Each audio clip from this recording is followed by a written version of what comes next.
Thank you very much, Bhante. I think what I take back today is that what I hear is that the teacher is really here, or the teacher is actually here. You have the Buddha as the teacher, but then ultimately, that teacher in the Buddha will be here. Am I right in saying that? Yes.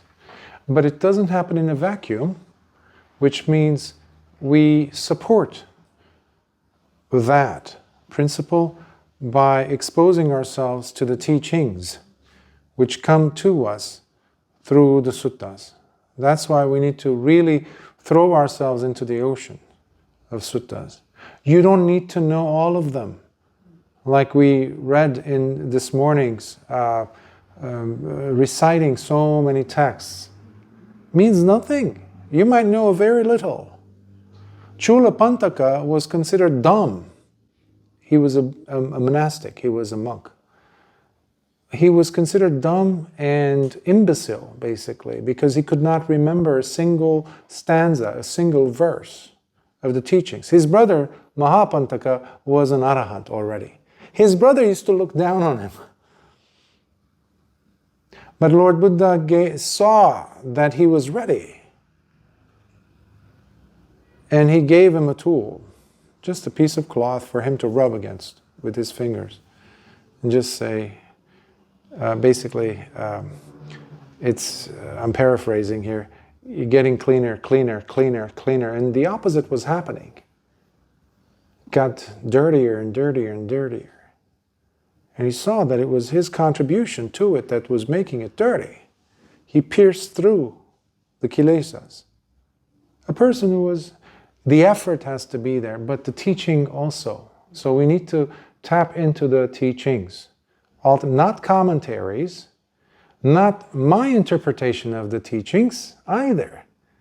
So my effort here is to encourage you, to excite you in a healthy way, for you to go and say, that's an interesting teaching. I wonder where you got this from. That's why I give the sutta number. And so you go and look at it. And hopefully by that same token, you kind of get your appetite a little bit whetted so you can go into more explorations. You read a little bit of this, a little bit of that, and then say, oh, and you find yourself in the suttas. But then you say something about appetite, it just struck my mind that I guess the teachings will be something like the food for our insight. That's a good analogy. Yes. You have to be hungry for the Dhamma. You have to be hungry for the Dhamma. Not for pretension or something like that, or to fit in, or to be like others. You have to really be thirsty for it. Why though? Something has to really jab you in the side, in the healthy way jab, to get you really to be moved. And suffering does that to us. So I was as I was saying earlier, with some cousins of mine, some of whom I hadn't seen for nearly 40 years. Long time. So that was the first time they were seeing me as a bhikkhu. They don't even have a concept, because I wasn't born as a Buddhist, very Christian, And they were like, why? What drove you to become a monk? And I said, suffering. I appreciate suffering, But not in the sense that I glorify it. No, I wanted to understand why there's suffering. Even as a child, when I was injured, I was this close to death. And the threat of death was long-lasting for almost 2 decades. Trauma. I wanted to understand, why do we suffer? Why is there death? Why is there uncertainty? Why can there not be any security in the world that was being presented to me? in the things enjoyable, in money, this, that, a home, food, it could always be taken away, and it does get taken away. So I wanted security, safety. And that's been the quest. That's why the Dhamma is the only thing that I encountered that does provide one with that safety. But there needs to be this driving thirst, which I was calling this morning chanda, which is that fervency of interest, of desire. Be inquisitive.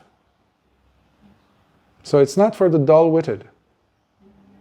And those are the ones who Lord Buddha calls putujjana, or usually translated as uneducated worldling or a normal, ordinary person.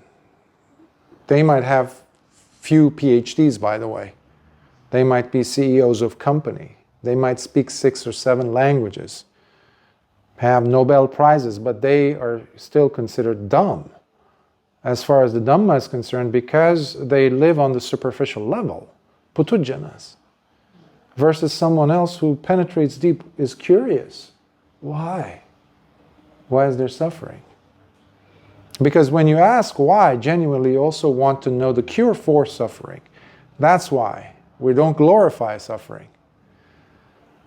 So yeah, you have to definitely be thirsty and with the appetite to eat the food.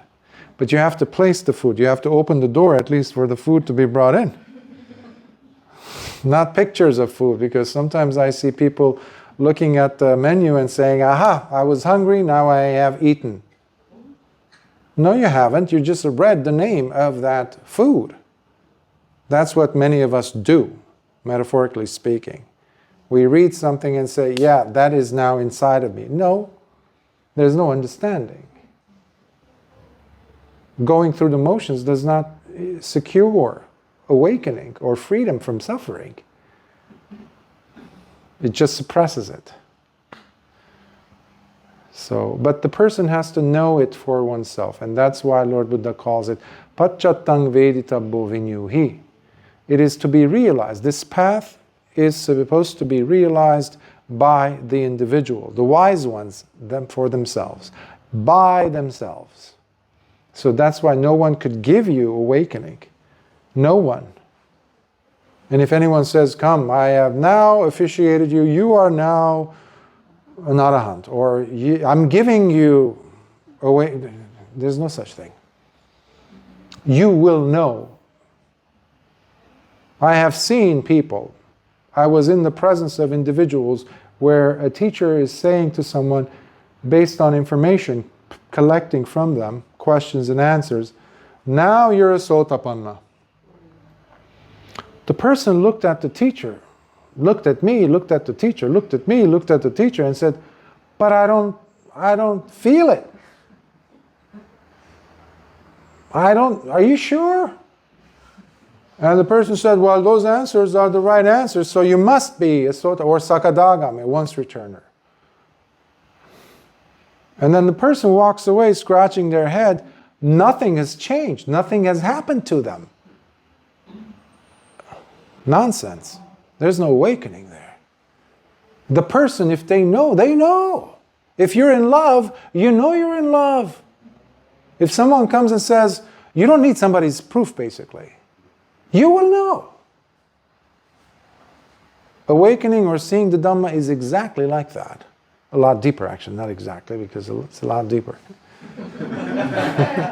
Right? Just to use that metaphor of being in love, not to trivialize Nibbana, but the person will know. It doesn't require convincing. That's why it's in the heart. So I agree with you. Any other thoughts, questions, comments? Perfect timing. Wonderful.